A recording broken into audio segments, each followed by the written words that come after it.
Aujourd'hui, c'est le 8 mars, la journée des droits internationaux des femmes.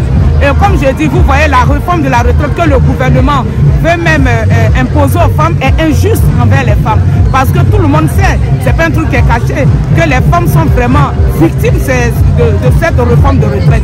Mais moi, je dis, aujourd'hui, la journée internationale des droits de femmes, il faut que toutes les femmes du monde entier partent chercher leurs droits. On ne va pas seulement attendre le 8 mars pour pouvoir aller chercher nos droits. Il faut s'organiser, il faut se mobiliser, il faut dire stop. Et c'est dans cette mobilisation qu'on peut avoir nos droits.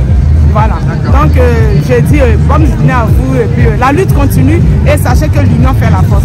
Et comme je dis, il ne faudrait pas que toutes les femmes se laissent mépriser, se laissent violenter, se laissent violer. Voilà, il faut qu'on se mette ensemble car l'union fait la force. Merci. D'accord. Au niveau de l'Ibis Batignolles, vous aviez eu des problèmes notamment d'agression sexuelle, je crois, qui avaient été développés. Mais en fait, au niveau de l'hôtel Ibis Les Batignolles, à l'époque où je faisais les chambres, l'ancien directeur de l'hôtel Ibis Les Batignolles a violé une de nos collègues sur son lieu du travail. Et jusqu'à aujourd'hui, on ne sait pas où elle a fait. Voilà, donc, arrivé un moment, il faut qu'on se mobilise pour pouvoir stopper ces actions comme ça. Et dire à l'État de mettre les moyens en place pour pouvoir aider les femmes. Parce que les femmes qui sont victimes de violences et qu'on n'entend pas, qui ne sont pas protégées, c'est dangereux pour la société. Voilà, une femme doit être protégée. Une femme ne doit pas être rabaissée, humiliée, méprisée. C'est pas normal. Et à l'Assemblée nationale, est-ce qu'il y a des problèmes aussi au niveau des droits des femmes?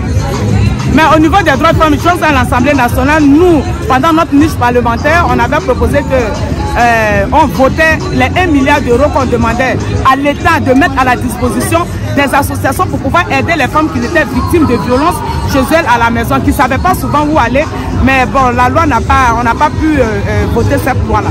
Donc, moi, je pense que cette journée des droits faite aux femmes.